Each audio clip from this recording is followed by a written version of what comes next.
Hey, how's everyone doing? Hope everyone's doing good. Wanted to make a little video and show everybody a bur oak forest that I had planted. This obviously isn't it. I just wanted to start here. This used to be the only trees that were up on this hill. When I was younger, we would always, me and my neighbors and friends always thought this was one big tree growing from a distance, so we would call it the great tree. But then when we actually walked to it, we found out it was actually a diverse stand of trees.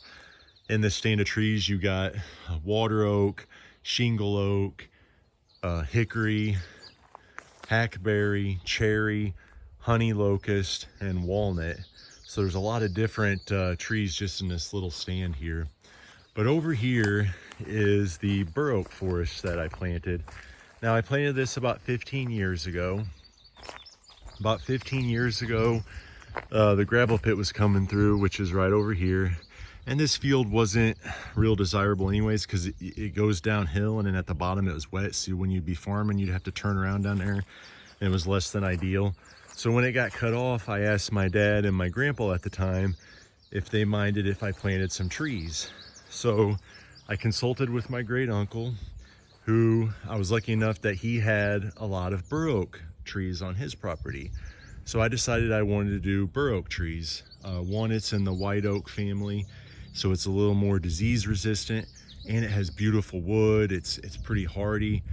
I wouldn't say it's fast growing, but it might be a little faster growing than some of the other oak trees. But anyways, so this was a field. I made kind of ditch rows going down every 12 to 15 feet, and then I planted 3 acorns every 12, 15 feet apart, which I really didn't need to plant 3 acorns in each spot because they really took off. You know, they really liked this area here. Now in some areas, they just didn't grow for whatever reason. And in that situation, I was lucky enough to know somebody that worked at the gravel pit, where they had actually planted a whole forest of hybrid walnut trees. So I had already had one of these hybrid walnut trees growing on my property, and it was already producing walnuts. And this is one of the walnut trees I planted here. And you can see this is only like 5 years old, and how tall it's already gotten in 5 years. They really like to grow straight. They're supposed to lose their lower branches, but since this one's probably cross-pollinated with other walnut trees, because I only had one in my yard, it probably doesn't have all the same characteristics. Now I didn't get a lot of those to grow down here, probably because I noticed like the holes were dug up, so I'm guessing squirrels were getting into it. But what I do instead now, instead of just trying to plant the walnut trees, every year when I come down here and maintenance or mow it, and I see a specific tree growing like a walnut tree, I'll just mow around it, and then it'll get bigger and bigger, and then after a few years it'll take off. One is right here that I actually found for the first time today. So there's a little baby walnut tree in there. So I kind of keep my eye open. If I see it, I'll mow around it and let it grow, because you never know which ones are going to end up making it and which ones don't. Sometimes they just, for whatever reason, they die off. Like this one here is not doing the best. So in this open area, I'm just letting walnut trees kind of take over. But over here is a nice little bur oak forest. So like I said, it's about 15 years old. The reason why I like the bur oak is, one, it also has the largest acorns in the oak family. The scientific name, I believe, is macrocarpa, which means big fruit. So I wanted to plant something that was beneficial to the wildlife. And now that it's taking off and it actually feels like a forest, so you can like feel the shade underneath here when you're walking through here, you can hear the birds chirping, and you know, nature's kind of doing its thing. It's a very satisfying feeling.